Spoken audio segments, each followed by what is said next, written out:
புதிய ஏற்பாடிலே 1 பேதுருவின் புஸ்தகம் 4ஆம் அதிகாரம் 3வது வசனத்தை வாசித்து அதற்கு பிறகு 4வது வசனத்தையும் வாசிப்போம். 3வது வசனத்திலிருந்து 1 பேதுருவின் புஸ்தகம் 4ஆம் அதிகாரம் 3வது வசனத்திலிருந்து வாசிப்போம். சென்ற வாழ்நாட்காலத்திலே நாம் புறஜாதிகளுடைய இஷ்டத்தின்படி நடந்து கொண்டது போதும். அப்பொழுது நாம் காம விகாரத்தையும் துர்ச்சிந்தனைகளையும் நடப்பித்து மதுபானம் பண்ணி கலையாட்டு செய்து வெறிகொண்டு அருவருப்பான விக்கிரகாராதனையை செய்து வந்தோம். அந்த துன்மார்க்க உலையிலே அவர்களோடு கூட நீங்கள் விழாமல் இருக்கிறதினாலே அவர்கள் ஆச்சரியப்பட்டு உங்களை தூஷிக்கிறார்கள். ஆங்கிலத்தில் நான் வாசிக்கின்றேன். For we have spent enough of our past lifetime in doing the will of the Gentiles, when we walked in lewdness, lust, drunkenness, revelries, drinking parties, and abominable idolatries. In regard to these, they think it strange that you do not run with them in the same flood of dissipation, speaking evil of you. கண்களை மூடுவோம். வசனத்தை தியானிக்கும்படியாக கர்த்தரிடத்தில் நாம் ஜெபிப்போம். அன்பின் பிதாவே, இயேசு கிறிஸ்துவின் நாமத்தில் வருகிறோம். பரிசுத்த ஆவியாகிய தேற்றவாளனே, இந்த காலை ஆராதனைக்காக உமக்கு நன்றி. 2.5 மாதங்களுக்கு பிறகு கர்த்தாவே, நாங்கள் எல்லாரும் ஒரே இடத்துல ஒன்று கூடி உம்மை ஆராதிக்கும்படியாக நீர் எங்களுக்கு கொடுத்த கிருபைக்காக உமக்கு நன்றி செலுத்துகிறோம். இந்த நேரத்தில் உம்முடைய வார்த்தையை நாங்கள் தியானிக்கிறோம். கர்த்தாவே, இந்த வசனத்திலிருந்து ஆண்டவரே, இந்த பகுதியிலிருந்து எங்களோடு கூட நீர் பேசும். வந்திருக்கிற ஒவ்வொருவரையும் நீர் ஆசீர்வதியும். விசேஷித்த அற்புதங்களை உடைய ஜனங்களுக்கு நீர் செய்தருள்வீராக. இந்த பரிசுத்த ஆவியின் ஆராதனை நீர் ஆசீர்வதியும். ஆண்டவரே, கடைசியில் இறுதியில் இருக்கிற கர்த்தாவே, பரிசுத்த பந்தியை நீர் ஆசீர்வதித்து ஆண்டவரே, எங்களுடைய பாவ மன்னிப்பு கர்த்தாவே, உடைய அப்பத்தையும் உடைய ரசத்தை நீர் எங்களுக்கு கொடுப்பீராக. ஒவ்வொருவரும் ஆண்டவரே பரிசுத்த பந்தியில் கலந்து கொண்டு ஆண்டவரே கர்த்தாவே, புதிய சிருஷ்டியாக கர்த்தாவே மறுரூபமாக்கப்பட்டு ஆண்டவரே உம்மை ஆவியோடும் உண்மையோடும் ஆராதிக்க எங்களுக்கு உதவி செய்வீராக. வார்த்தையை கேட்க எங்களை ஆயத்தம் பண்ணும். அடியானை கொண்டு உடைய ஜனங்களோடு கூட நீர் பேசுவீராக. உடைய ஜனங்களை நீர் ஆசீர்வதியும். விசேஷித்த அற்புதங்களை நீர் செய்தருள்வீராக. கர்த்தாவே, உடைய வார்த்தைக்கும் கர்த்தாவே அடியானுக்கும் இந்த ஆராதனைக்கு விரோதமாக வேலை செய்கிற பொல்லாத பிசாசின் ஆலோசனை சூழ்ச்சிகளையும் நசரேனாக இயேசு கிறிஸ்துவின் நாமத்தினாலே நாங்கள் கட்டுகிறோம். விடுதலையோடு உடைய வார்த்தையை கேட்க எங்களுக்கு உதவி செய்யும். எங்களை தாழ்த்துகிறோம் கர்த்தாவே, உம்மை உயர்த்துகிறோம். சகல துதியும் கனமும் மாட்சியுமெல்லா கீர்த்தி உமக்கை செலுத்துகிறோம். இயேசு கிறிஸ்துவின் நாமத்தில் வேண்டுகிறோம் பரமபிதாவே, ஆமேன். அல்லேலூயா. பிதா குமாரன் பரிசுத்த ஆவியின் நாமத்தினாலே கிருபையும் சமாதானமும் உங்களுக்கு உண்டாவதாக. நம்முடைய தேவன் நல்லவராய் இருக்கிறார். 1 பேதுருவின் புஸ்தகம் 4ஆம் அதிகாரம் 3வது வசனத்தை வாசிக்கும் பொழுது, அப்போஸ்தலனாகிய பேதுரு சிதறடிக்கப்பட்ட விசுவாசிகளுக்கு இந்த வசனத்தை எழுதுகிறார். நமக்கு எல்லாருக்கும் தெரியும், எருசலேமில் அப்போஸ்தலருடைய சபை இருந்தது. யூதர்கள்னாலே கர்த்தர் கட்டின சபை. பேதுரு அங்கே எருசலேமில் விசுவாசிகளுக்கு சபையில் அங்கே பிரசங்கித்து கொண்டிருந்தார். ஆனால் சபை ஸ்தேவானுடைய காலத்தில் உடைக்கப்பட்டதுக்கு பிறகு விசுவாசிகளும் சிதறடிக்கப்பட்டு அப்போஸ்தலனாகிய பேதுரு அப்படி சிதறடிக்கப்பட்டிருக்கிற விசுவாசிகளுக்கு இந்த புஸ்தகத்தை எழுதுகிறார். 1ஆம் அதிகாரம் 1வது வசனத்தை வாசிக்கும் பொழுது இந்த காரியங்கள் எல்லாவற்றையும் நாம் தெரிந்து கொள்ளலாம். இங்கே 3வது வசனத்தில் 4ஆம் அதிகாரம் 3வது வசனத்தில் அப்போஸ்தலனாகிய பேதுரு விசுவாசிகளுக்கு சொல்லுகிற காரியம் என்னவென்றால், அந்த துன்மார்க்க உலையிலே 4ஆம் அதிகாரம் 3வது வசனத்திலிருந்து வாசிப்போம். சென்ற வாழ்நாட்காலத்திலே நாம் புறஜாதிகளுடைய இஷ்டத்தின்படி நடந்து கொண்டது போதும். அப்பொழுது நாம் காம விகாரத்தையும் துர்ச்சிந்தனைகளையும் நடப்பித்து மதுபானம் பண்ணி கலையாட்டு செய்து வெறிகொண்டு அருவருப்பான விக்கிரகாராதனையை செய்தோம். அப்போ இந்த 3வது வசனத்தை வாசிக்கும் பொழுது அப்போஸ்தலனாகிய பேதுரு சொல்கிற காரியம் என்னவென்றால், சென்ற வாழ்நாட்காலத்திலே சென்ற வாழ்நாட்காலத்தில் ஆங்கிலத்தில் வாசிக்கும் பொழுது for we have spent enough of our past lifetime. அப்போ சென்ற வாழ்நாட்காலத்தில் அப்படின்னா அப்போஸ்தலனாகிய பேதுரு சொல்லுகிறது என்னவென்றால், ரட்சிப்புக்கு முன் இருக்கும் நாட்களிலே, ரட்சிப்புக்கு முன் இருந்த நாட்களில், பழைய நாட்களில், பழைய வாழ்க்கையில் நாம் ரட்சிக்கப்படும் பொழுது, ஆண்டவரை ஏற்றுக்கொள்ளும் பொழுது ஆண்டவர் நம்மை புதிய சிருஷ்டியாக மாற்றுகிறார். நாம் ஆவிக்குரிய வாழ்க்கையில் மறுரூபமாக்கப்படுகிறோம். அப்போது பேதுரு சொல்லுகிறார், இங்கே சென்ற வாழ்நாட்காலத்தில் நாம் புறஜாதிகளுடைய இஷ்டத்தின்படி நடந்து கொண்டது போதும். அப்போது கர்த்தரை அறிவதற்கு முன்பாக முந்தி இருந்த நாட்களில் ஜனங்க வந்து நம்மை சில காரியங்களை செய்யும்படியாக கூப்பிடுவாங்க. இந்த இடத்துக்கு போகலாம் வாங்க, அந்த காரியத்தை போய் செய்யலாம் வாங்க அப்படின்னு சொல்லும் பொழுது அதை இங்கே சொல்கிறாரு, புறஜாதிகளுடைய இஷ்டத்தின்படி நடந்து கொண்டது போதும். We have spent enough of our past lifetime doing the will of the Gentiles. That's something very important. Doing the will of the Gentiles. புறஜாதிகளுடைய இஷ்டத்தின்படி நடந்தது போதும். அவர்களுடைய இஷ்டத்தின்படி, will of the Gentiles. கர்த்தர் வந்து என்ன சொல்கிறாருன்னு சில நேரத்தில் நாம் கேட்க மாட்டோம். ஒருவேளை கர்த்தருக்கு அந்த காரியம் பிரியமில்லாமலும் இருக்கலாம், வசனத்தில் எழுதியிருக்கிற காரியங்களுக்கு அது புறம்பாகவும் இருக்கலாம். ஆனால் அவர்கள் வந்து நம்மை கூப்பிடும் பொழுது சில காரியங்கள்னால, சில இச்சைகள்னால உடனே நாம் என்ன செய்வோம், அந்த காரியங்களில் ஈடுபடுவோம். அது அப்போஸ்தலனாகிய பேதுரு சொல்லுகிறார் விசுவாசிகளுக்கு, சென்ற வாழ்நாட்காலத்தில் நாம் புறஜாதிகளுடைய இஷ்டத்தின்படி நடந்து கொண்டது போதும், அந்த வாழ்க்கை போதும், அதுக்கு ஒரு முற்றுப்புள்ளி வைங்க அப்படின்னு சொல்லி அப்போஸ்தலனாகிய பவுல் சொல்லுகிறார். Doing the will of the gentiles we have spent enough time enough of our past lifetime. ஆங்கிலத்தில் ரொம்ப அழகாக இருக்குது, enough of our past lifetime doing the will of the Gentiles. காலத்திலே நாம் புறஜாதிகளுடைய இஷ்டத்தின்படி நடந்து கொண்டது போதும். அப்பொழுது நாம் எப்படிப்பட்ட காரியங்களில் ஈடுபட்டு இருந்தோம்? இந்த ரட்சிப்புக்கு முன்னாடி, ஆண்டவரை ஏற்றுக்கொண்டதுக்கு முன்னாடி, எல்லாருமே கிறிஸ்துவ வாழ்க்கையில், கிறிஸ்துவ குடும்பத்தில் நாம் பிறந்திருக்கிறோமானாலும் எல்லாருக்கும் தனிப்பட்ட விதத்தில் ஆண்டவரை ஏற்றுக்கொள்ளுகிற ஒரு நேரம் இருக்கும், ஒரு சம்பவம் இருக்கும். அதுதான் நாம் சொல்லுவோம், நாம் ரட்சிக்கப்பட்டிருக்கிறியா, எப்போ ரட்சிக்கப்பட்ட, உன்னுடைய சாட்சி என்ன அப்படின்லாம் கேட்குறோம். புதிதாக வந்திருக்கிறவர்களுக்கு நான் சொல்லுகிறேன், உங்களுக்கு நாம் கேட்போம், விசுவாசிகளை பொதுவாக கேட்போம், எப்போ நீ ரட்சிக்கப்பட்ட, எப்படி ரட்சிக்கப்பட்ட? ஒருவேளை கிறிஸ்துவ குடும்பத்திலேயே, கிறிஸ்துவ பின்னணியிலே நீ பிறந்திருக்கிறாயானாலும் சில சம்பவங்கள்னால கர்த்தரை நாம முழுமையாக ஏற்றுக்கொள்ளுவோம். அப்போ அந்த முழுமையாக ஏற்றுக்கொள்வதற்கு முன்பாக இருந்த வாழ்க்கை எப்படி இருந்தது அப்படின்னா, அப்போஸ்தலனாகிய பேதுரு சொல்லுகிறார், அப்பொழுது நாம் காம விகாரத்தையும் துர்ச்சிந்தனைகளையும் நடப்பித்து மதுபானம் பண்ணி கலையாட்டு செய்து வெறிகொண்டு அருவருப்பான விக்கிரகாராதனையை செய்து வந்தோம். இப்போ இப்படிப்பட்ட காரியங்கள் எல்லாவற்றிலும் நாம் ஈடுபட்டு கொண்டிருந்தோம். இப்படிப்பட்ட காரியங்களை நாம் செய்தோம். இங்கே விவரிக்கிறார் அப்போஸ்தலனாகிய பேதுரு 4வது வசனத்தில், அந்த துன்மார்க்க உலகிலே அவர்களோட கூட நீங்கள் விழாமல் இருக்கிறதுனாலே அவர்கள் ஆச்சரியப்பட்டு உங்களை தூஷிக்கிறார்கள்.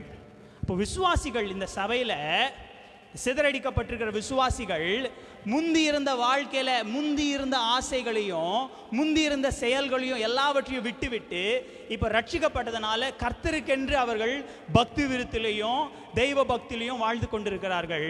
இந்த புறஜாதிகள் என்ன செய்கிறார்கள், இவர்களை பார்த்து, டேய் நீ இப்படி இருந்தல்ல, இந்த இப்படிலாம் காரியம் செஞ்சல, முன்னாடி ரட்சிக்கப்படுறதுக்கு முன்னாடி இந்த காரியங்களெல்லாம் ஈடுபட்டு இருந்தல்ல அப்படின்னு சொல்லிட்டு அவர்களை தூஷிக்கிறார்கள்.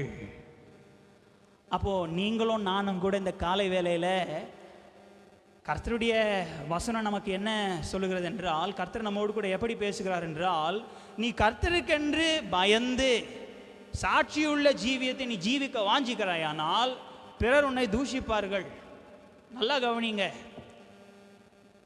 நீங்க இருக்கிற இடத்துல நீங்க எங்க இருக்கிறீர்களோ, யாரோடு கூட நீங்க ஐக்கியமா இருக்கிறீர்களோ அவர்களை விட்டு கர்த்தருக்கென்று பக்தி விருத்தலையும் வசனத்தின்படி தேவனுக்கு பயந்து அவருடைய கட்டளைகளையும் அவருடைய வார்த்தையை நீங்கள் கைக்கொண்டு வாழும்போது என்ன நடக்கும் அப்படின்னா, பிறருக்கு உங்களோடு கூட இருக்க சுத்தமா விருப்பமே இருக்காது.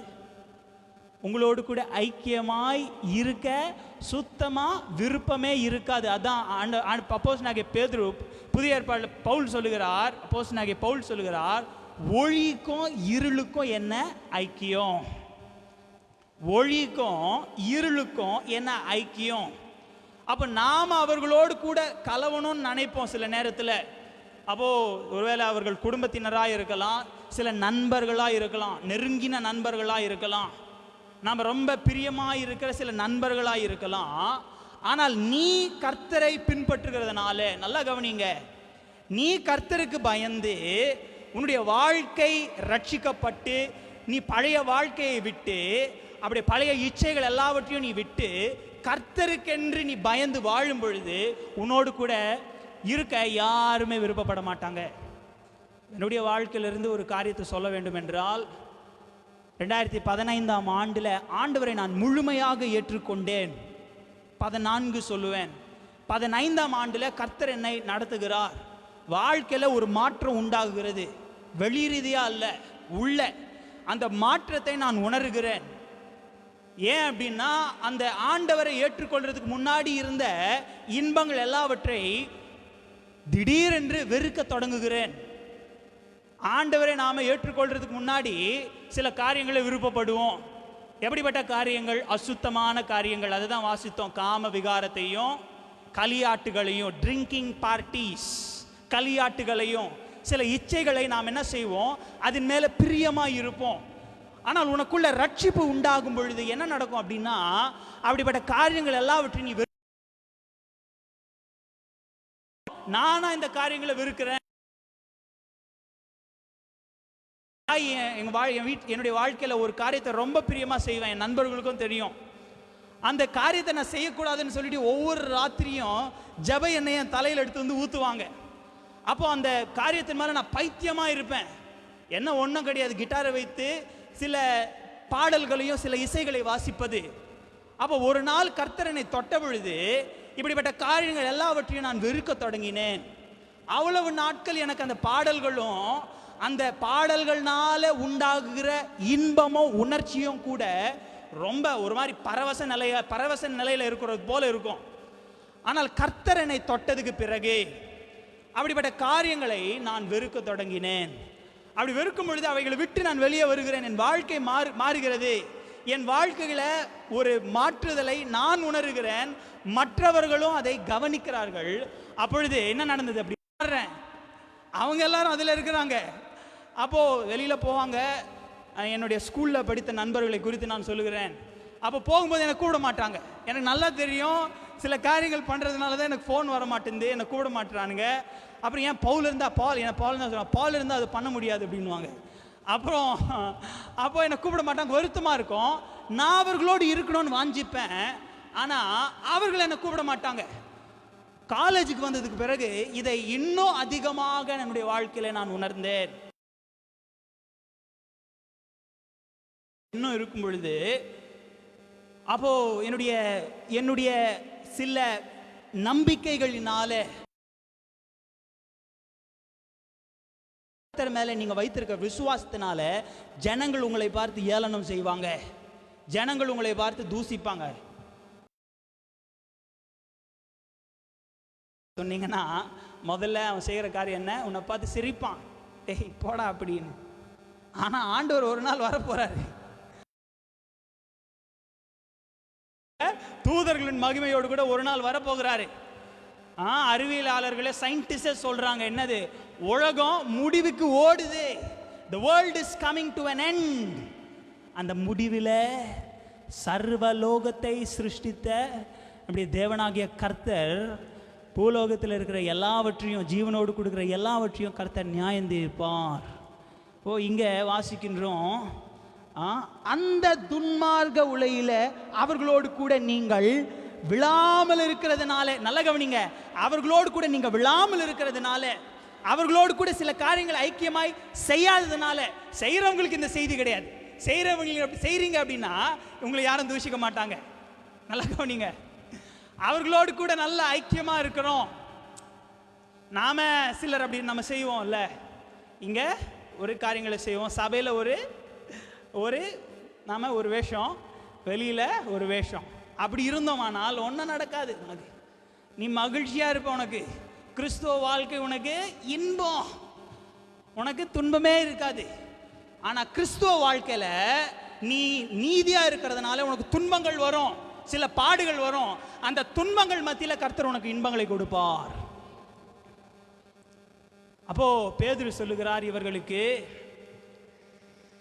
விழாமல் இருக்கிறதுனாலே அவர்கள் ஆச்சரியப்பட்டு, டேய் எப்படா நீ இப்படி இருக்கிற?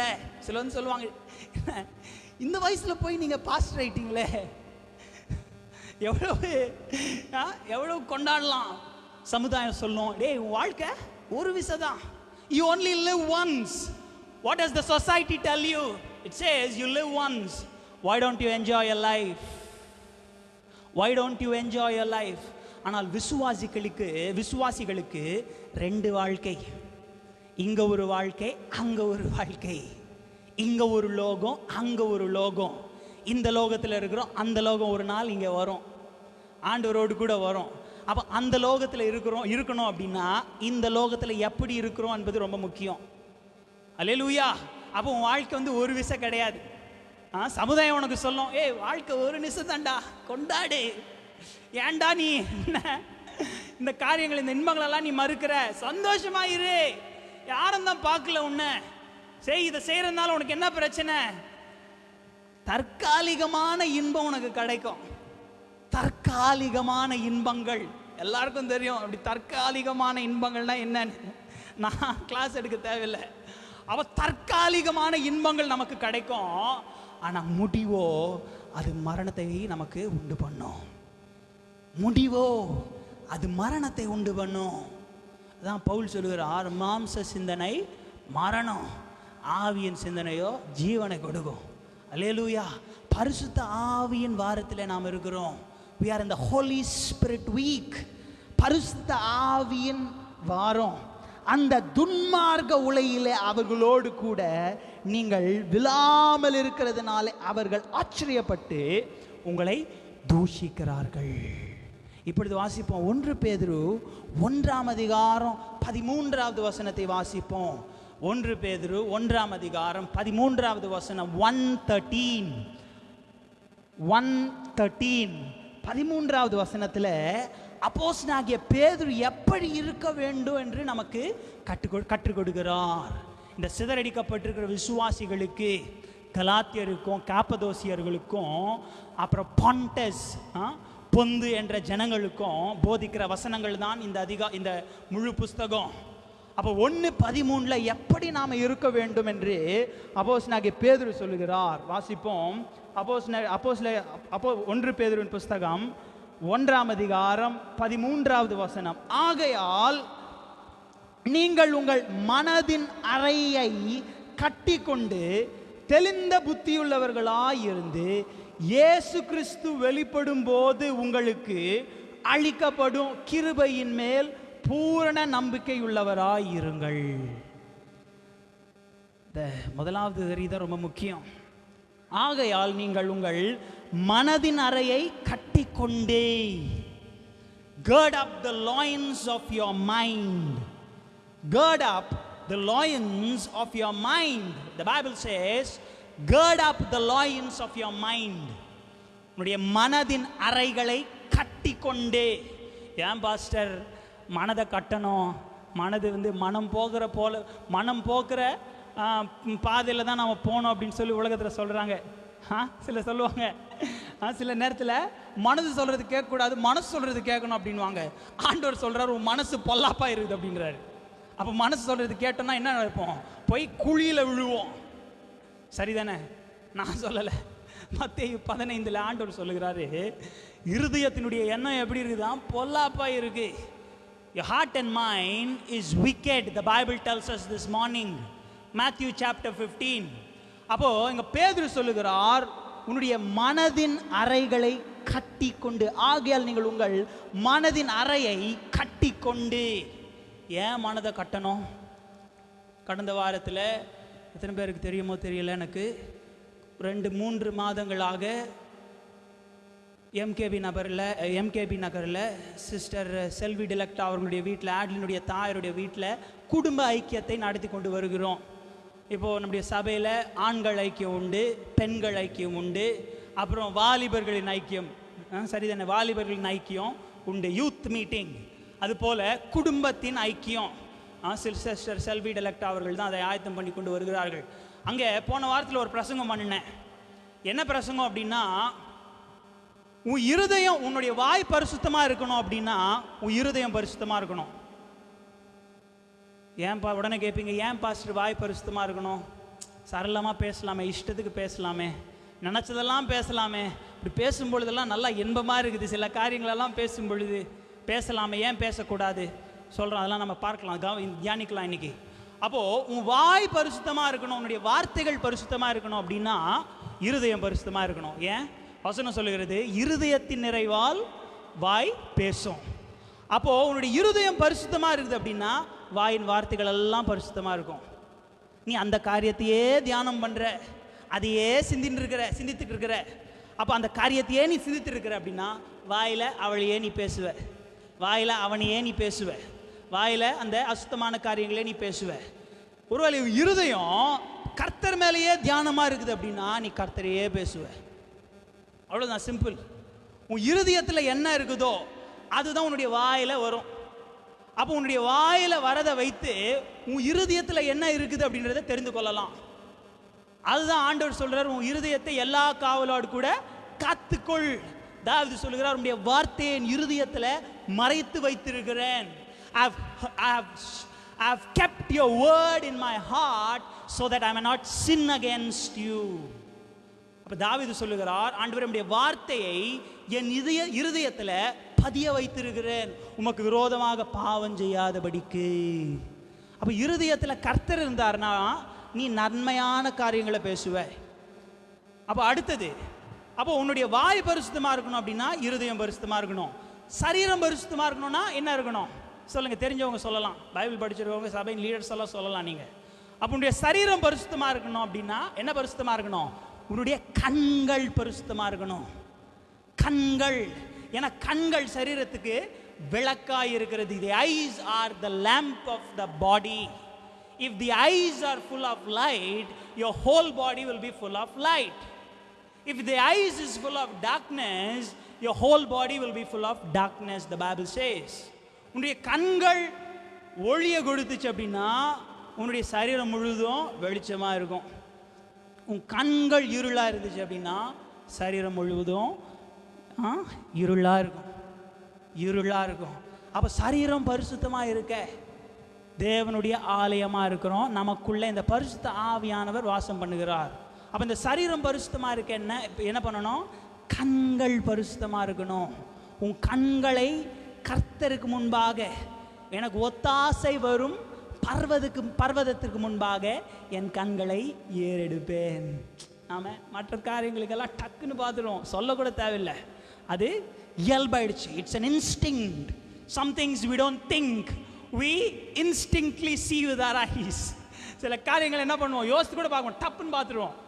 ஏன்னா சரீரத்தில் இருக்கிற பாவம், என்னையும் சேர்த்து தான் சொல்கிறேன், ஏன்னா நான் அல்ல, எனக்குள் வாசம் செய்யும் பாவமே. பவுல் சொல்லுகிறார், செய்ய நினைக்கிறதை செய்யாமல் இருக்கிறேன், செய்ய வேண்டியதை செய்யாமல் இருக்கிறேன், செய்யக்கூடாததை செய்கிறேன், நான் அல்ல, எனக்குள் வாசம் செய்யும் பாவமே. யோசிக்க கூட மாட்டோம், பட்டுன்னு செஞ்சுருவோம், பட்டுன்னு பார்த்துருவோம். அதை யாருன்னா அப்படி போனாங்கன்னா பட்டுன்னு பார்த்துருவோம். அப்போது அது என்ன, நம்மை தீட்டுப்படுத்தும். கொஞ்சம் கொஞ்சமாக தீட்டுப்படுத்தும். வெளியில் போனோம் அப்படின்னா உடனே ஃபுல்லாக அழுக்காயிட மாட்டோம். காலையிலேருந்து சாயந்தரம் வரையும் போய் வெளியில் சுற்றிட்டு வந்தால் தான் அடுத்த நாள் மறுநாள் என்ன பண்ணுவோம், குளியல் எடுக்கிறோம், ஷவரில் போய் நிற்கிறோம், குளிக்கிறோம். ஏன்னா அழுக்கு அசுத்தமாக இருக்கிறோம். அப்போது கொஞ்சமாக சரீரத்தை தீட்டுப்படுத்தும். அடுத்தது உன்னுடைய மனது, உன்னுடைய சிந்தனை, நல்லா கவனிங்க, your mind. உன்னுடைய மனது பரிசுத்தமாக இருக்கணும் அப்படின்னா சாலமோன் ஞானி சொல்றார் நீதிமொழிகள்ல, உன் செய்கைகளை கர்த்தருக்கு ஒப்புவி, அப்பொழுது உன்னுடைய எண்ணங்கள் ஸ்திரப்படும். உன்னுடைய யோசனைகள் ஸ்திரப்படும். உன் கிரியைகள் எப்படி இருக்குதோ அது போலதான் உன் மனதும் இருக்கும். உன் கிரியைகள் எப்படி இருக்கு, நீ என்ன காரியத்தை செய்கிறன்றத ஒரு நாள் தியானம் பண்ணி பாருங்க. நாளை தினத்தில் காலையில் எழுந்த உடனே என்ன பண்ணுங்க, இந்த நாளில் ஃபுல்லாக என்ன செய்கிறோன்றது தியானம் பண்ணுங்க. நீங்கள் என்னென்னலாம் செய்கிறீங்களோ அந்த காரியம்லாம் தான் உங்களுக்கு மனதில் இருக்கும். பைபிளை படித்தீங்க அப்படின்னா பைபிளுடைய வசனம் இருக்கும் உள்ள. ஜெபம் பண்ணீங்க அப்படின்னா ஆவியானவர் சிந்தனையில் இருப்பார். அப்போ ஆவியானவர் சிந்தனையில் இருந்தார் அப்படின்னா அது என்னது? அது கிறிஸ்துவின் சிந்தனை. அல்லேலூயா. அப்போ சிந்தனை எப்படி இருக்கும், உன்னுடைய செய்கைகள் எப்படி இருக்குதோ, உன்னுடைய கிரியைகள் எப்படி இருக்குது, the works, your deeds, how your deeds are, so is your mind. So is your mind. அப்போ உன்னுடைய மனது தெளிந்ததா இருந்துச்சு, கிறிஸ்துனுடைய சிந்தனை இருந்துச்சு அப்படின்னா உன்னை யாராலும் ஒன்றும் செய்ய முடியாது. அப்போஸ்தலனாகிய பவுலையும் சீலாவையும் சொல்லுகிறார்கள், உலகத்தை கலக்குகிறவர்கள் இங்கேயும் நம் மத்தியில் வந்திருக்கிறார்கள். உலகத்தை நீ கலக்கிடுவ, உலகத்தை உன்னால் கலக்க முடியும், உலகத்துக்கு நீ வல்லமையான சாட்சியாக இருப்ப. அப்போது இது கஷ்டம்தான், கொஞ்சம் கஷ்டம்தான். அதான் பேதுரு சொல்கிறாரு 4:3, 1 பேதுரு 4:3 வாசித்தோம். என்ன சொன்னார்? புறஜாதிகளுடைய இஷ்டத்தின்படி நடந்து கொண்டது போதும். Doing the will of the Gentiles. அவர்கள் சொல்றதையே நாம கேட்டுட்டு இருக்கிறோம் அப்படின்னா மேலே இருக்கிறவர் சொல்றது எப்போ கேட்போம்? நான் கேட்குறேன் உங்களை. அவர்கள் சொல்றதையே கேட்குறோம் அப்படின்னா அவர்கள் சொன்னது செய்து, அவர்கள் சொன்னதை கேட்டு நமக்கு வந்தது ஒன்றும் கிடையாது, இன்பம் கிடையாது. வந்தது என்ன? துன்பம். அவன் கூட இருந்தவனே என்ன பண்ணிட்டான்? குழி பறிச்சிட்டான். கூட வந்து நம்பி இருந்தேன்டா, அவனை துரோகம் பண்ணிட்டான்டா எனக்கு. அவனை தான் நம்பி இருந்தேன், துரோகம் பண்ணிட்டான்டா எனக்கு. அப்போ அவனால் உண்டானது உனக்கு என்ன? இன்பம் கிடையாது. நல்லா கவனிங்க, பாவத்தினால உனக்கு நிரந்தர இன்பம் ஒரு நாளும் கிடைக்காது, உனக்கு ஒரு நாளும் சமாதானம் கிடைக்காது. அந்த 4:4 வாசித்த அந்த இச்சைகளெல்லாம் செய்கிறதுனால உனக்கு ஒரு நாள் உன்னுடைய வாழ்க்கையில் சந்தோஷமே இருக்காது. தற்காலிகமான இன்பம் இருக்கும். திருட்டு தண்ணீர் திருடி குடிக்கும் பொழுது இன்பமா இருக்கும். வசனமே சொல்லுது, திருட்டு தண்ணீர் தித்திக்கும். ஆனால் அதனுடைய முடிவு எப்படி, அதனுடைய விளைவு எப்படி? விளைவு என்ன? What are the consequences of sinning against God? Certain pleasures that we indulge. அப்போ நல்ல இன்பங்கள் உண்டு, கர்த்தருக்கு பிரியமில்லாத இன்பங்கள் உண்டு. அப்போ இன்பங்களே இல்லையா பாஸ்டர், எப்போ பார்த்தாலும் பைபிள் ஜபமா? அல்ல, அது ஒரு கூட்டம் அப்படி சொல்லுவாங்க. நான் உங்களுக்கு அப்படி சொல்ல மாட்டேன், நான் அப்படி சொல்ல மாட்டேன். நான் தாவீது சொல்லுகிறாரு, கர்த்தருடைய வலது கையில் நித்திய இன்பங்கள் உண்டு. அந்த இன்பங்களை நீ விட்டு விலகி வரும் பொழுது உங்களுக்கு எல்லாம் இப்படி பிரசங்கம் பண்ணுறது எனக்கு ரொம்ப இன்பமாக இருக்குது. எத்தனை பேருக்கு தெரியல, எத்தனை பேர் இன்பமாக இருக்கிறீங்களோ எனக்கு தெரியல. 2.5 மாதத்துக்கு பிறகு சபையில் வந்து உங்கள் எல்லாரோடு கூட கர்த்தரை ஆராதிப்பதே எனக்கு ஒரு இன்பம். ஒரு ஊழியக்காரர் ரொம்ப அழகாக ஒரு பாடல் எழுதினார், என் சபையுடனே உமை துதித்திடவே கிருபையும் கிடைத்திட்டதே, ஆராதிக்க வந்தோம் அன்பு கூற வந்தோம் யெகோவா தேவனையே, தொழுதிட வந்தோம் நொந்திட வந்தோம் தூய தேவனையே. அப்போ கர்த்தருக்குள்ள நீ இருக்கும் பொழுது வேறு விதமான உனக்கு இன்பங்கள் இருக்கும். அந்த இன்பங்கள் உனக்குள்ள என்ன செய்யும் அப்படின்னா ஜீவனை உண்டு பண்ணும். சொல்லுங்க, ஜீவனை உண்டு பண்ணும். It brings life and you need that kind of a life in your life. ஆனால் உனக்கு அப்படிப்பட்ட ஜீவன் உனக்கு வேண்டும். அந்த ஜீவன் உனக்குள்ள என்ன செய்யும் அப்படின்னா நித்திய ஜீவனை உண்டு பண்ணும். அல்லேலூயா. அப்போ அந்த ஜீவனை தான் நமக்கு முன்பாக கர்த்தர் அப்பமாகவும் ரசமாகவும் கொடுத்திருக்கிறார். ரப்பமாகவும் ரசமாக கொடுத்திருக்கிறார். ஆகையால் நீங்கள் உங்கள் மனதின் அறையை கட்டி கொண்டு, மனதுக்குள்ள ஆண்டவர் இருந்தார் அப்படின்னா வாழ்க்கையே ஆண்டவரை போல இருப்போம். அல்லேலூயா. ஏன் ஆண்டவரை போல இருக்கணும் அப்படின்னா நல்லா கவனிங்க, வாழ்க்கை பாடு, வாழ்க்கை பாடு. நீ பாவம் செஞ்சாலும் பாடுதான், நீதியா கர்த்தருக்கு நீதியாக நீதிமானா இருக்கிறாயானாலும் பாடுதான். கவனிக்கிறீங்களா? உண்மையும் உத்தமமாக இருந்தாயானாலும் உனக்கு பாடுதான். யோபு, அதான் யோபு. நீ பாவம் செஞ்சாலும் உனக்கு பாடுதான். ஆனால் நல்லா கவனிங்க, நீ பரிசுத்தமாக இருந்து நீதியாக இருந்து பாடுபடுவது ஆசீர்வாதம் என்று அப்போஸ்தலனாகிய பேதுரு சொல்லுகிறார். அதனுடைய முடிவு என்ன? உனக்கு ஜீவன், நித்திய ஜீவன். பாவம் செஞ்சு பாடுபடுறதுனால என்ன? அழிவு. Death. It brings death in your life. அப்போ இந்த வாழ்க்கையில நமக்கு எப்படி இந்த வாழ்க்கையை நாம வாழ வாழ நமக்கு மாதிரிகள் தேவை. மாதிரி, ரோல் மாடல். இந்த காலத்தில் மேக்கப்புக்கு ஒரு ஆர்டிஸ்ட், மேக்கப்புக்கு ஒரு என்ன ரோல் மாடல், கரெக்டா? மேக்கப்புக்கு மேக்கப் ஆர்டிஸ்ட், அப்புறம் டான்ஸ்க்கு இன்னொரு டான்ஸ் ரோல் மாடல், அப்புறம் பாடலை பாடுறதுக்கு ஒரு ரோல் மாடல். அப்போ எல்லாத்துக்குமே ஒரு ரோல் மாடலை வைத்திருக்கிறோம். வாழ்க்கையை நீ எப்படி வாழ வேண்டும்? வாழ்க்கைக்கு ஒரு மாதிரி வேண்டும். You need a role model, an example for your life. அப்போ அந்த அந்த மாதிரி, அந்த ரோல் மாடல் எப்படி இருக்கணும் அப்படின்னா எல்லாத்துலேயுமே பர்ஃபெக்டாக இருக்கணும். அதான் நம்ம ஊர்லலாம் இந்த ஹீரோவை ஃபோக்கஸ் பண்ணி எடுக்கிற படம்லாம் பயங்கரமாக ஓடும். சரிதானே? பேரை சொல்ல முடியாது உங்களுக்கு, உங்களுக்கு எல்லாருக்கும் தெரியும். தெரியாத காரியம்லாம் ஒன்றும் கிடையாது உங்களுக்கு. என்ன அப்படி எல்லாரும் முழிக்கிறீங்க? ஹீரோவை ஃபோக்கஸ் பண்ணி எடுக்கிற படம்லாம் என்ன ஓடும்? நல்லா ஓடும். அப்படிதான் அந்த படத்தை தான் பார்க்கணும்னு எல்லாருக்கும் பிரியும். உடனே ஹீரோ வந்துட்டோன்னா படன்னு கையை தட்டுவோம், விசில் அடிப்போம், எல்லாம் பண்ணுவோம்ல. ஏன் ஏன் அப்படி ஒரு எண்ணம் நமக்கு இருக்குது? ஏன் ஜனங்க அப்படி ஒரு ஹீரோ, ஒரு மனுஷனை மாதிரியாக வைத்து அவனையே ஒரு விதமான சிறையிருப்பில் இருக்கிறோம், அடிமைத்தனத்தில் இருக்கிறோம். அதனால தான் அந்த எண்ணம், என்ன எண்ணம்? யாராவது வந்து நம்மை ரட்சிப்பாங்களா, யாராவது நம்மை வந்து காப்பாங்களா, அந்த எண்ணம் நமக்குள்ள ஆழமாக இருக்கிறதுனால தான். அப்போ எதனா ஒரு படம், ஒரு ஹீரோ வந்து ஒரு 10 பேர் அடிச்சிட்டார் அப்படின்னா உடனே கையை தட்டுவோம். அவர் வந்து அடிச்சுட்டு எல்லாருக்கும் நல்லது செஞ்சிட்டார் அப்படின்னா என்ன பண்ணுவோம்? பேனரெல்லாம் அடிச்சு போஸ்டர்லாம் ஒட்டுவாங்க, லைட்டெல்லாம் போட்டு விட்ருவாங்க ரோட்டில். அது போல தான் உன் வாழ்க்கையில் நன்மைக்கும் தீமைக்கும் விரோதமாக நடக்கிற யுத்தத்தில் ஜெயம் கொண்டவர் தான் நம்முடைய ஆண்டவர். அந்த தீமைக்கு நன்மைக்கு நடக்கிற யுத்தத்தில் ஆண்டவர் பிசாசை மேற்கொண்டு பிசாசை ஜெயித்து உனக்கும் எனக்கும் மாதிரியாக, நீயும் நானும் வாழ்க்கையை எப்படி வாழ வேண்டும் என்று மாதிரியாக வந்தவர் தான் ஆண்டவராக இயேசு கிறிஸ்து. அதனால தான் அவர் சொல்கிறாரு, வழியும் சத்தியமும் ஜீவனுமாய் இருக்கிறேன். நானே வழியும், நானே சத்தியமும், நானே ஜீவனுமாய் இருக்கிறேன் அப்படின்றாரு. நானே வழிப்பா உனக்கு, நானே உனக்கு சத்தியம், நானே உனக்கு எல்லாத்துக்கும் மாதிரி, நானே உனக்கு எல்லாத்துக்கும் ரோல் மாடல் ஆண்டவர் சொல்கிறாரு. அப்போது இந்த இச்சைகளில் நாம் பிடிபடாமல், ரட்சிக்கப்படுறதுக்கு முன்னாடி இருந்த இச்சைகளில் நாம் பிடிபடாமல் கர்த்தருக்கென்று வாழணும் அப்படின்னா எப்படி? அதில் தான் அப்படி அது கர்த்தருக்காக எப்படி வாழணும் அப்படின்னா அதற்காக தான் நமக்கு இந்த பரிசுத்த ஆவியானவர் நமக்கு வேண்டும். பரிசுத்த ஆவி நமக்கு வேண்டும். நீ கர்த்தருக்கென்று வாழணும்னு நினைக்கிற அப்படின்னா அதற்காக தான் உனக்கு இந்த பரிசுத்த ஆவி உனக்கு வேண்டும். நிறைய பேருக்கு ரட்சிப்புனா விளக்கமே தெரியாது. ரட்சிப்புனா என்ன தெரிஞ்சவங்க சொல்லலாம் வேகமாக. What is salvation? ரட்சிப்புனா என்ன? What is salvation? கேளுங்க, தெரிஞ்சவங்க சொல்லலாம் வேகமாக. எல்லாரும் 5-10 வருஷமாக இருக்கிறீங்க ஆண்டவருக்குள்ள, சொல்லுங்கள் வேகமாக சொல்லுங்கள். ரட்சிப்புனா என்ன?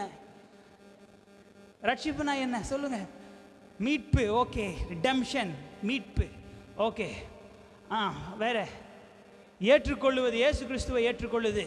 இப்போ வசனத்திலிருந்து கர்த்தர் எனக்கு வெளிப்படுத்தின காரியம் என்னவென்றால், ரட்சிப்புனா பாவத்திலிருந்து விடுதலை. பாவத்திலிருந்து விடுதலை. இஸ்ரவேல் ஜனங்களுக்கு ஆண்டவர் முதலாவது செய்த காரியம் அதுதான். முதலாவது கட்டளையும் அதுதான். என்ன? அடிமைத்தன வீடாகிய எகிப்திலிருந்து உன்னை விடுதலையாக்கி கொண்டு வந்த தேவன் நானே, மற்ற தேவர்கள் அல்ல. நீ வானத்தை நோக்கி அங்க இருக்கிற விண்மீன்களையும் நட்சத்திரங்களையும் வணங்குற அந்த தேவர்கள் அல்ல. உன்னை விடுதலையாக்கி கொண்டு வந்த தேவன் நானே. I am the Lord your God who brought you out from the land of Egypt, the house of bondage. அப்போ பாவத்திலிருந்து விடுதலை தான் உனக்கு ரட்சிப்பு. அப்போ இது ஒரு விஷயம் நடக்கிறது கிடையாது. அதான் ஆண்டவர் சொல்றாரு, இறுதி வரைக்கும் தன்னை காக்கிறவன் தான் ரட்சிக்கப்படுவான். நீ இறுதி வரைக்கும் புதிதாக்கப்படணும், ரட்சிக்கப்படணும், உனக்குள்ள ஜீவன் உண்டாகணும். அப்போ முதலாவது கர்த்தர் என்ன செய்கிறார்? உன்னை ரட்சிக்கிறார் முழுமையாக அந்த பாவத்திலிருந்து, அப்படிப்பட்ட காரியங்கள் எல்லாவற்றிலிருந்து உன்னை ரட்சித்து வெளியே கொண்டு வருகிறார். அதற்கு பிறகு நாம் அங்கே போகவே கூடாது. அதனால தான் பேதுரு சொல்லுகிறார், அப்போஸ்தலனாகிய பேதுரு சொல்லுகிறார், உன்னுடைய மனதின் அறையை கட்டி கொண்டு. ஏன்னா இந்த மனதுக்குள்ளே தான் இச்சைகள் உண்டாகும். இந்த இஸ்ரவேலர்கள் எகிப்திலிருந்து வெளியில் வந்துட்டாங்க, ஆனால் மனதில் தான் என்ன இருக்குது? அந்த இச்சைகளெல்லாம் இருக்குது. ஐயோ, பூண்டுகளையும் கீரைகளையும் வெள்ளிக்காய்களையும் அப்புறம் வேற என்ன அங்கே இருக்கிற காய்கறிகளையும் நாங்கள் நினைக்கிறோம், மச்சங்களையும் நினைக்கிறோம். இப்போ நல்லா கவனிங்க, உலகத்திலிருந்து நாம் பிரித்தெடுக்கப்பட்டிருக்கணும் அப்படின்னா அது ஒரு விதமான சிந்தனை. நல்லா கவனிங்க. சிலர் சொல்லுவாங்க, இந்த காரியம் செய்கிறதுனால இவன் ரொம்ப உலகத்தாரை போல இருக்கிறான். அப்படி கிடையாது. உலகத்தாரை போல இருப்பது ஒரு விதமான ஒரு சிந்தனை. It's a mind set. இவர்கள் வெளில வந்துட்டாங்க. கீரை சாப்பிட்றது, பூண்டு சாப்பிட்றது தப்பா? இல்லை. பூண்டு நீங்களும் நானும் சாப்பிட்றோம். வெங்காயம் இல்லாமல் இன்றைக்கி சமையலே நடக்காது. சாம்பார் செய்யணும்னா கூட சமையலில் என்ன இருக்கணும்? வெங்காயம் இருக்கணும். அப்போ வெங்காயம் சாப்பிட்றது தப்பா? அப்போ வெங்காயம் கேட்டது தப்பா? தப்பு இல்லை. ஆனால் அவங்க என்ன கேட்டாங்க? எகிப்தில் இருந்ததை நாங்கள் நினைக்கிறோம். ஆண்டவர் ரட்சித்து 10 வாதைகளை அனுப்பி சிவந்த சமுதிரத்தை 2ஆக பிளந்து கொண்டு வந்துட்டாரு. அப்படிப்பட்ட அதிசயங்கள் எல்லாவற்றை கண்டதுக்கு பிறகு சொல்கிறார், ஐயோ, பழைய வாழ்க்கையில் பாவம் செய்யும்போது எவ்வளோ இன்பமாக இருந்துச்சுப்பா, அப்பவே நல்லா இருந்துச்சு, ஏன்டா இங்கே ஆண்டவர் எடுத்துக்கொண்டோம் அப்படின்னு சொல்கிறது பாவம் இல்லை, பயங்கரமான பாவம். அப்போது ஆண்டவரை இவங்க இப்படி செய்தார்கள். அதான் பேதுரு சொல்லுகிறார், முன்னிருந்த வாழ்நாட்காலத்தில் புறஜாதிகளுடைய இஷ்டத்தின்படி நடந்தது போதும், இனஃப். அப்போ அந்த கீரைகளையும் பூண்டுகளையும் நினைக்கிறோம். அப்போ இச்சைகள் எங்கே வரும்? அந்த உலகத்தின் காரியங்கள் எங்கே வரும்? உன்னுடைய மனதில் வந்து உட்கார்ந்துரும். அப்போ இந்த மனதை என்ன பண்ணும்? கட்டணும். முதல்ல மற்றவங்களை கட்டுறதுக்கு முன்னாடி உங்கள் மனதை நம்ம மனதை நாம் கட்டணும்.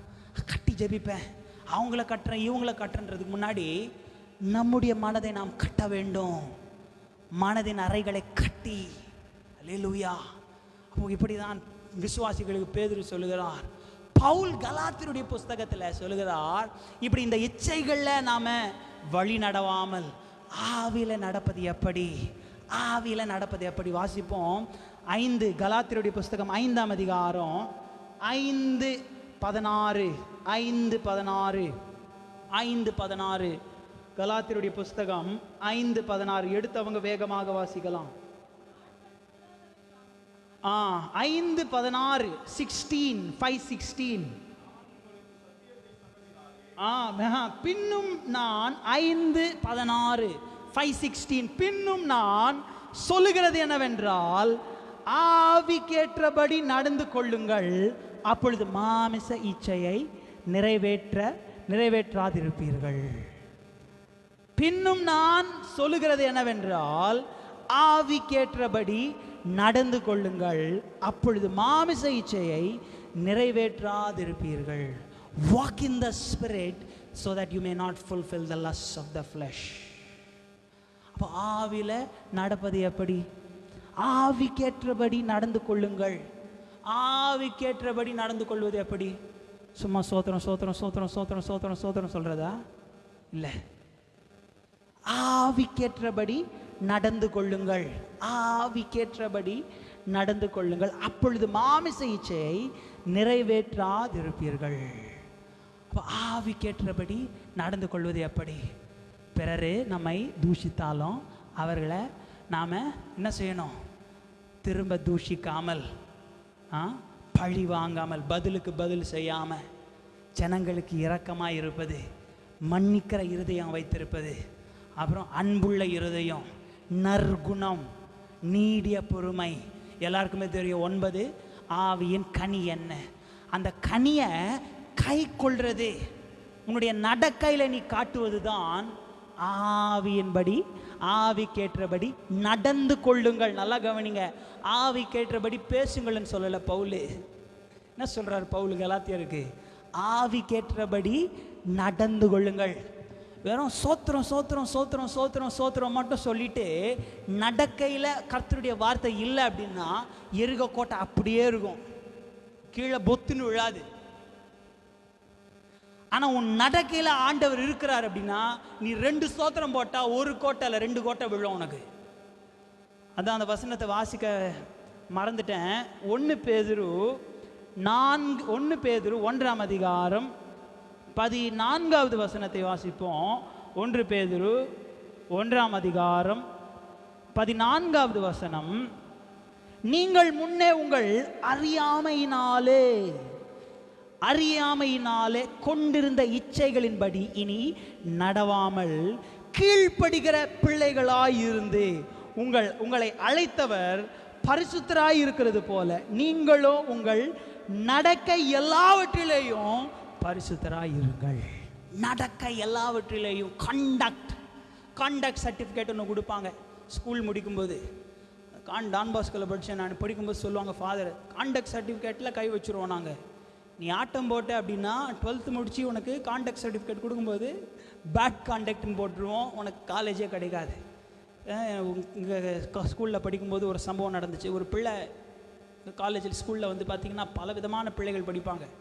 இப்போது அங்கே ஒரு பிள்ளை வந்து ஒரு நாளில் ஒரு காலை நேரத்தில் ஒரு காரியத்தில் ஈடுபட்டார். ஒரு தவறான செயலை செஞ்சிட்டார் கிளாஸ் ரூமில். உடனே தாய் தகப்பனை கூப்பிட்டு ஃபாதரு, ரெக்டரு, பிரின்ஸிபலு, அட்மினிஸ்ட்ரேட்டர், ஹெட் மாஸ்டர் எல்லாரும் ஆஃபீஸில் கூடி, பெற்றோர்லாம் இருக்கிறாங்க, கிளாஸ் டீச்சர் மற்ற டீச்சர்கள்லாம் இருக்கிறாங்க. அந்த பிள்ளையை விசாரித்தாங்க. மதியானத்துக்கு அவன் கையில் டிசியை கிழிச்சு கையில் கொடுத்துட்டாங்க. அவன் கிரவுண்டில் எல்லாருக்கும் முன்னாடி நடந்து போகிறான்.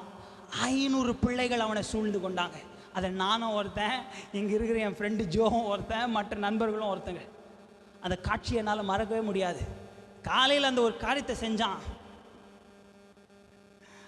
மத்தியானத்துக்கு அவனுடைய சீட்டை எப்போ அப்படின்னா 12th ஸ்டாண்டர்டில் இருக்கும் பொழுது சீட்டை கிழிச்சு கையில் கொடுத்துட்டாங்க. Conduct certificate bad. நடக்கையில் எல்லாவற்றையிலையும் பரிசுத்தராயிருங்கள். அப்போ உன்னுடைய வாழ்க்கை வார்த்தைகளில் மட்டும் இருக்கக்கூடாது. உன் நடக்கை என்பது ரொம்ப முக்கியம். உன் காண்டக்ட் என்பது ரொம்ப முக்கியம். நான் உலகத்தில் இருக்கிறவங்க சொல்லுவாங்க, மகாத்மா காந்தி சொன்னாராம், கிறிஸ்து எனக்கு பிடிக்கும், அவர்களுடைய கிறிஸ்து எனக்கு பிடிக்கும், அவர்களுடைய கிறிஸ்துவர்கள் எனக்கு பிடிக்காது. ஏன்? 2 வழிகள், 2 மனம், 2 வழிகளில் நாம் நடக்கிறோம். சாட்சி நமக்கு இல்லை.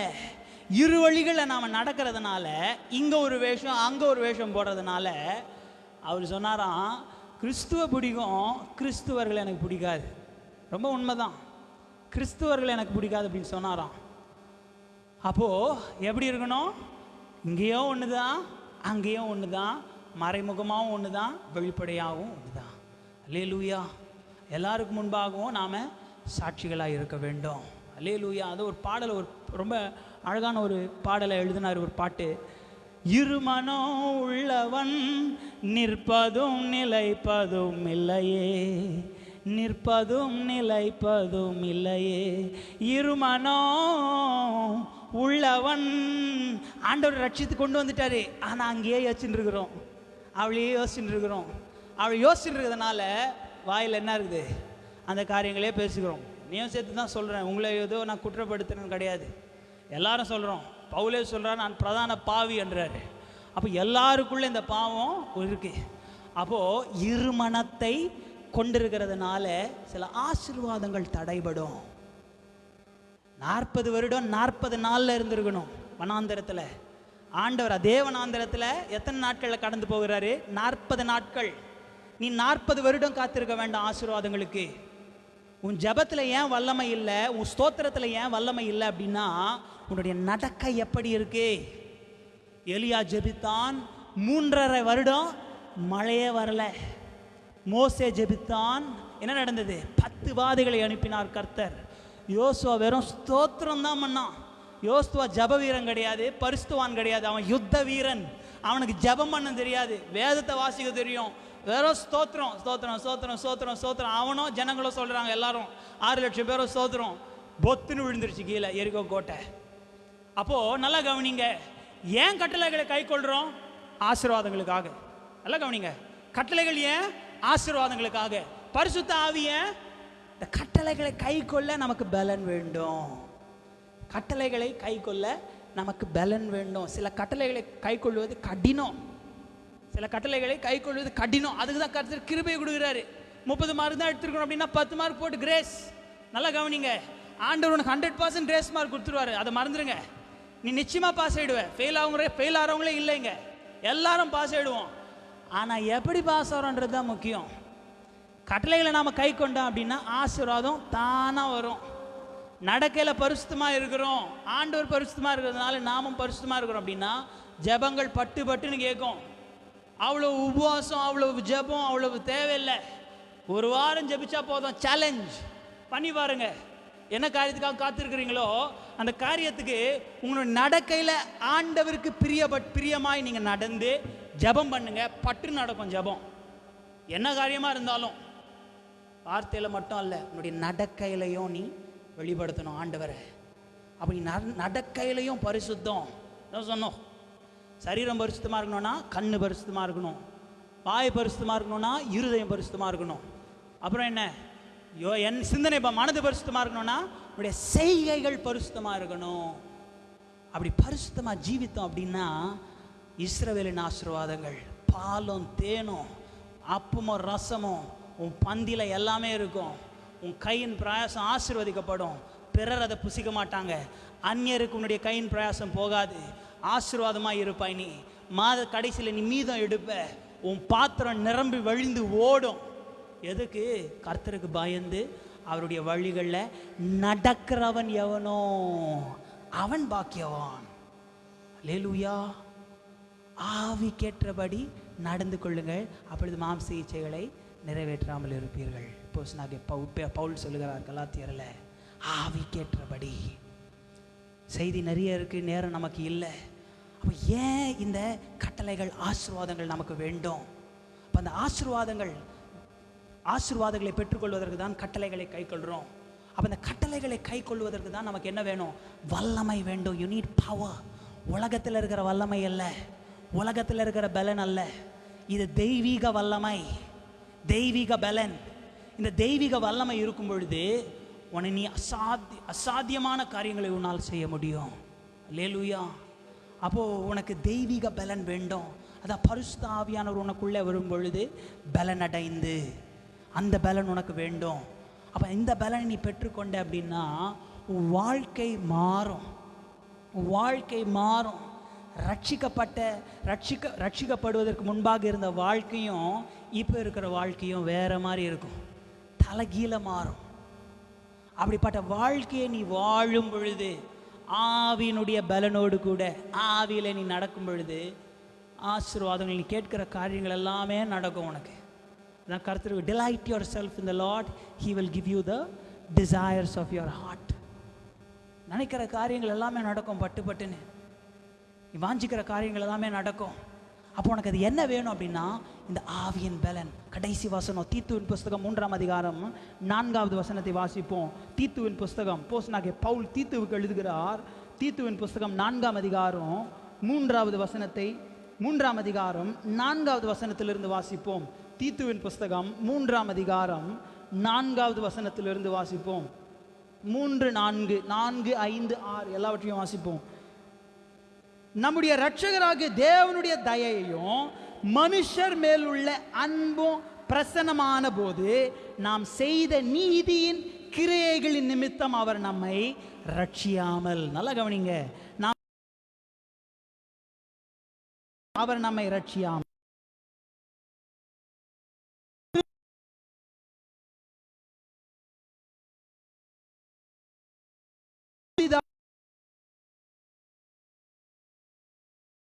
ஆவினுடைய ரெனியூவிங் அப்படின்னா பரவாயில்ல.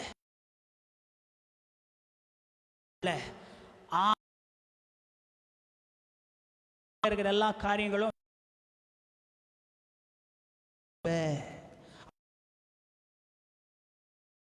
சில பேர் கைகளை தட்டுறாங்க, நவமான பாஷைகளை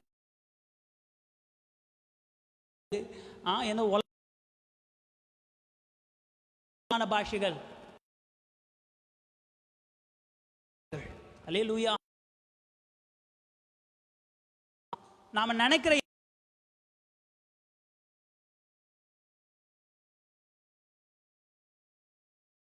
மொழியா இருக்கலாம். என்ன இந்த மொழி ஒரு மொழினால வெளிப்படுத்த முடியும். அது சொல்லுவோம், சில காரியங்களை நீ உனக்கே தெரியல, அதுக்குதான் பரிசுத்த ஆவியானவர் இறங்கினாரு.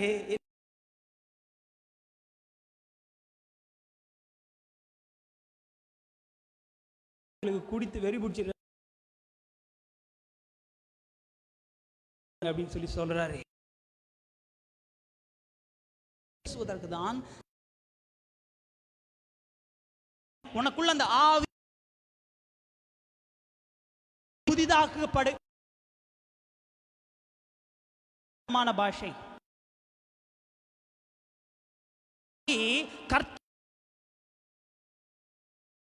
நவமான பாஷைகள்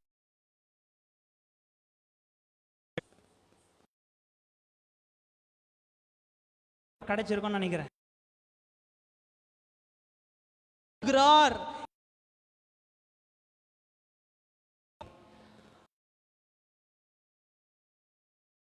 புதிதாக்கு நம்மை ஜீவன் சுதந்திரமாகிய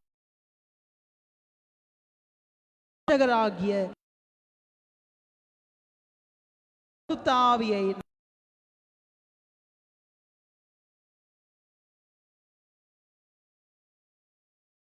கொஞ்சம் கொடுத்து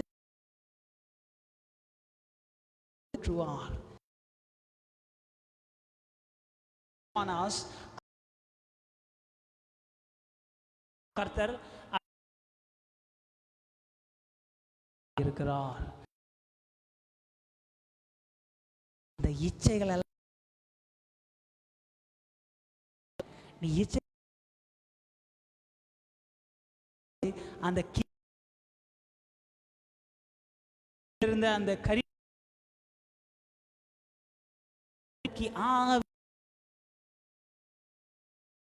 பூலோகத்தில் கணவன் மனைவி பூலோகத்தில் மனைவி சொன்னாங்களா,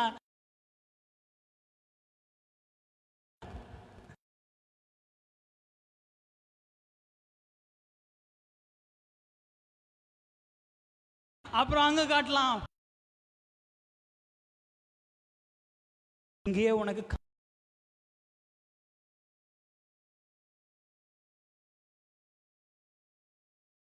அவருடைய ரத்தத்தினால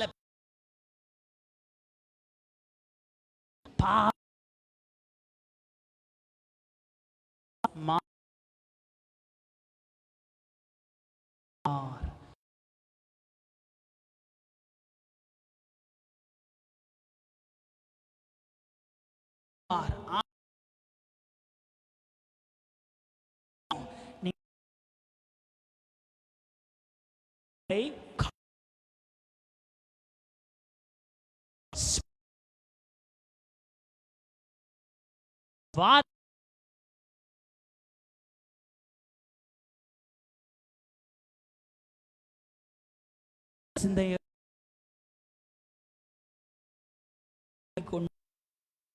கண்களை மூடுவோம், கேட்பீராக.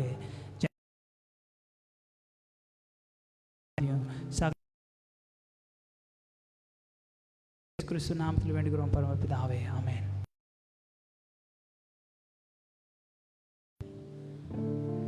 நாம் கிறிஸ்து க்கப்பட்டா நமது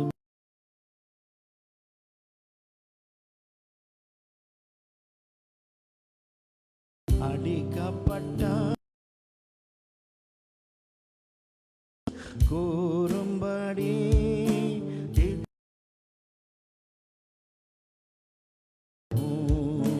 அதை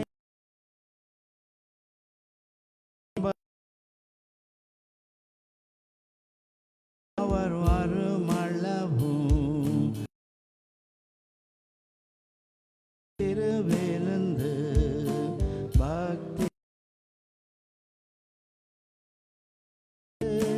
கர்த்தா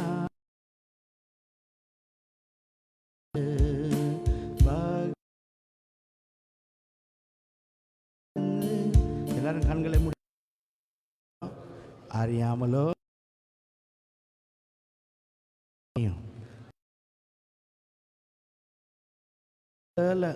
பாவங்களை நீக்கி நான் விசுவாசி ரத்தத்தினாலே என்னை கழுவி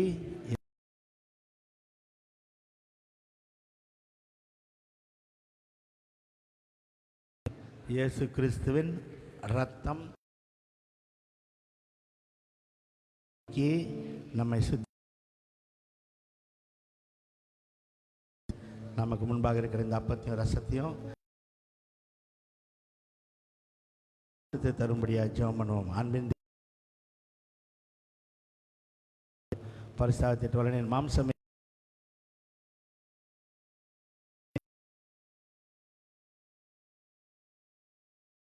நானும் அவனில் நிலைத்து எங்களுக்குள்ளாக நிலைத்திருந்த கடைசி நாள் மாத்திரை வாக்கு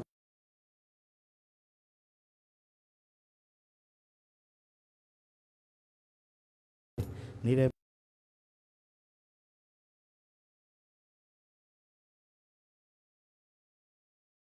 பிடிக்கப்படுகிற கர்த்தராகிய இயேசு கிறிஸ்துவின் பரிசுத்த சரீரமாக இருக்கிறது.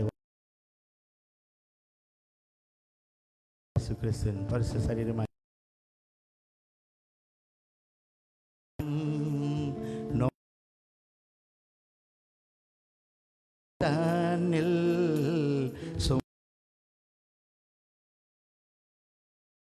நம் நோய்களை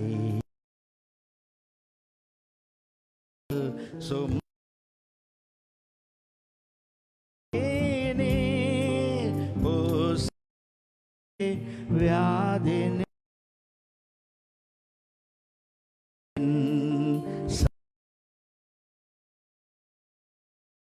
ஆத்திரம் என் ரத்தமே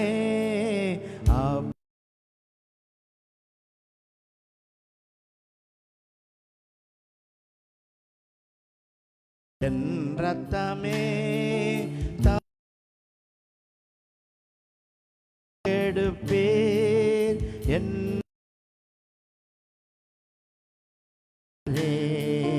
தப்பாது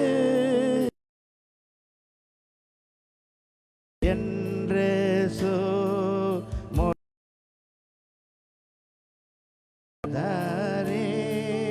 திருவிருந்து அதை அருந்து விருந்து பக்தியோ சுத்த நல் மனசால் தெளி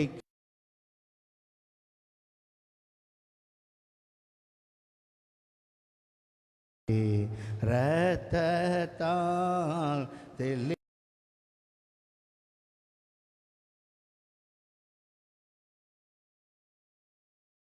மேத்தாவோ அவசி இரு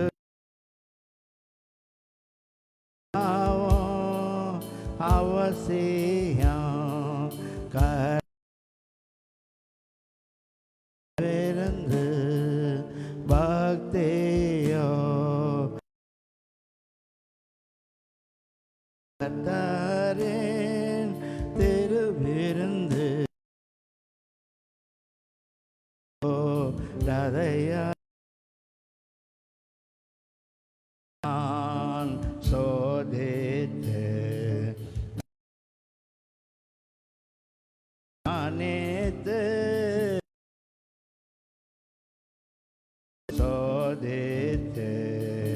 தன்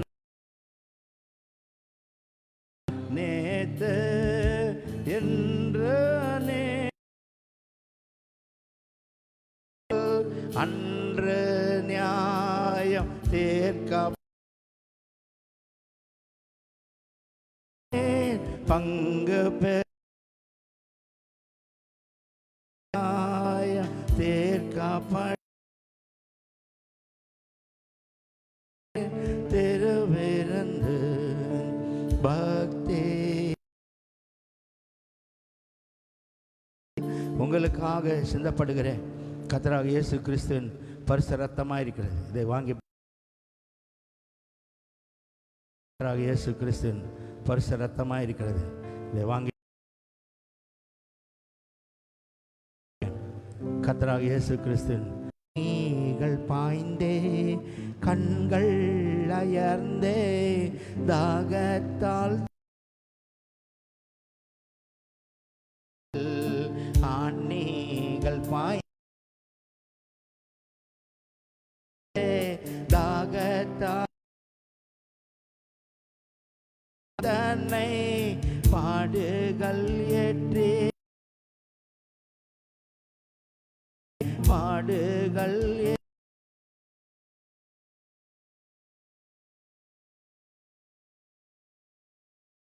பாவம் போக்கே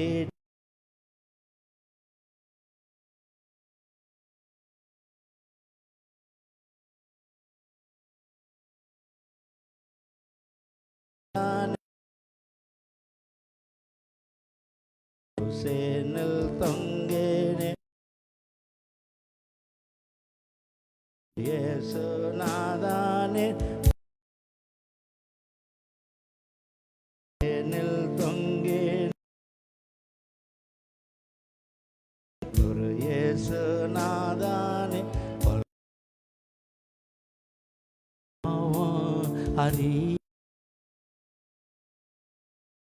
அறியாமல் பாரே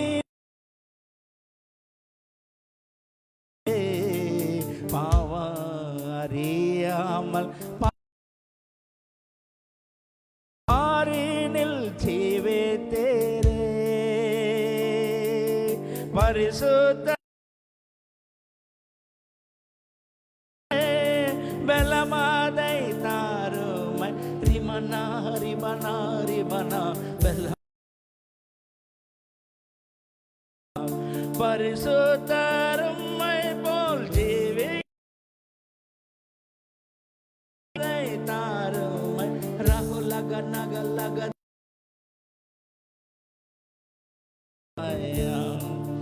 இயேசுவே உம்மை போல் ஆகே என் உள்ளம் இயேசு வாஞ்சி கூத ஆத்மா சரீரா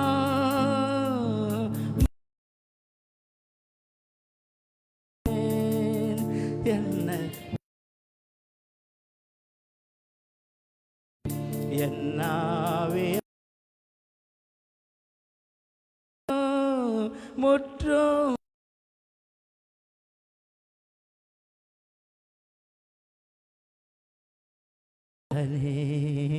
உபத்தேரவம் உலக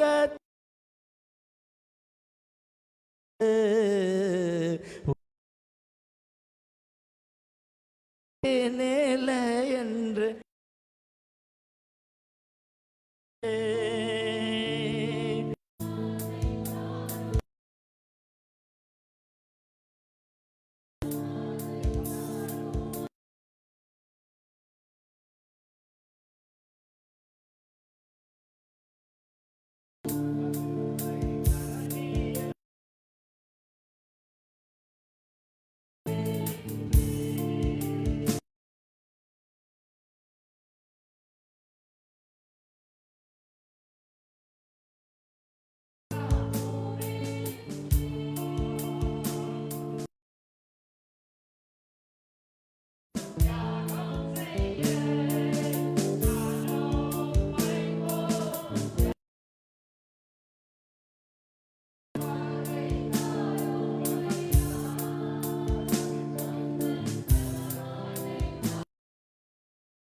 வெள்ளையாக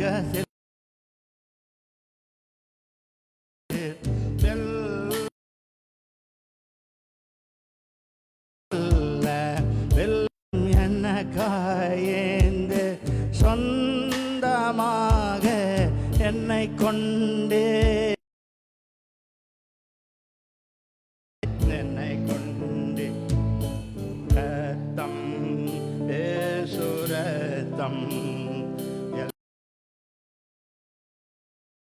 கழுவுமே ரத்தம் எல்லாவயம் யாவை சுத்தம். முடிந்தவுடனே ஒரு 5 நிமிடம் நீங்கள் சபையை சேர்ந்த சுப்பிரமணியம் ஐயா தேதி அவருடைய ஸ்தோத்திர கூட்டம் அப்படியாக அந்த மகள்கள் மூத்த மகள் வந்து அந்த அன்பாய் அந்த சோதர கூட்டத்திற்கு அழைப்பார்கள். நீங்கள் எல்லாரும் ஆராதனைக்கு முடிந்து எல்லாரும் எழுந்து நிற்போம்.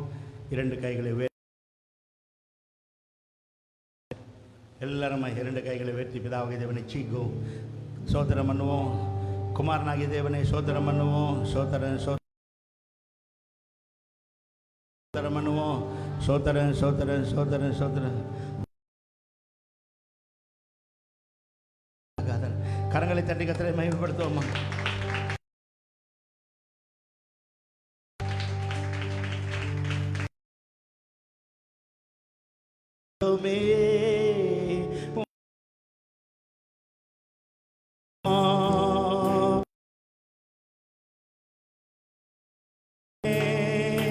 உம்மை மகிழ்ந்து தொழுதிடு அதனை எங்கள் ஆராதனை அதிசயங்கள் செய்பவர்கள் எங்கள் ஆராதனை இந்த ஆராதனை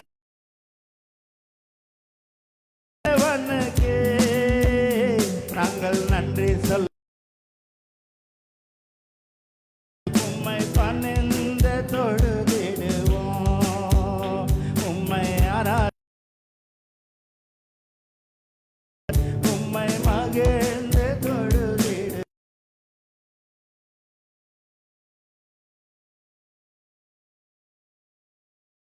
திட்டுவலனே. இந்த ஆசீர்வதிக்கப்பட்ட காலை தொழுகைக்காக ஆண்டவரே உம்முடைய வார்த்தைக்காக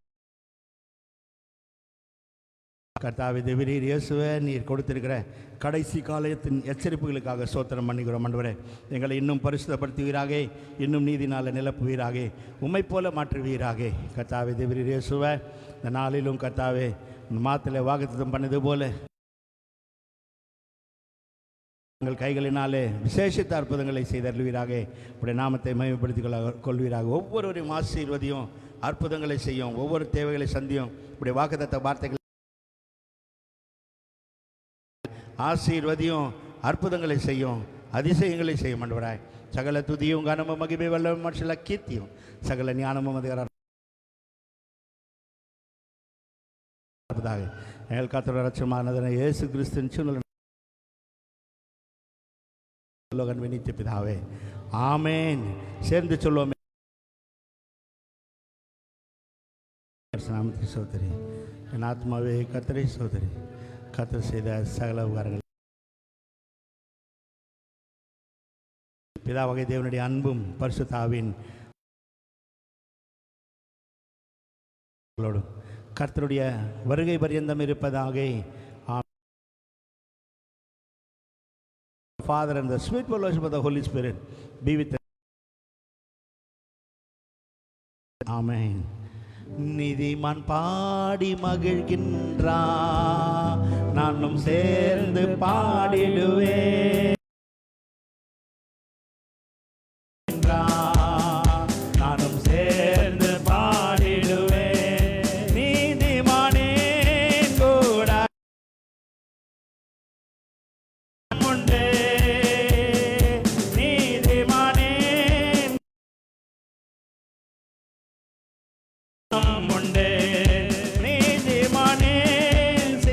வாசஸ்தலத்தின்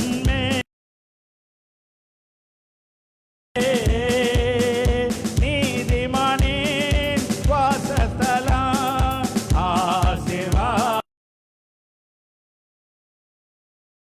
வருகையிலும் ஆசீர்வாதம்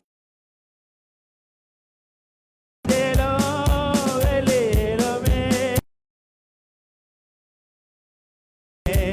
நீதிமான் பாடி மகிழ்கின்றார். நானும் நீதிமான் பாடி மகிழ்கின்றார். நானும் சேர்ந்து பாடிடுவேன். அல்லேலூயா. அப்படி உட்கார்ந்து கொள்ளுங்கள் ஒரு 5 நிமிஷங்கள். சசி ப்ளீஸ்.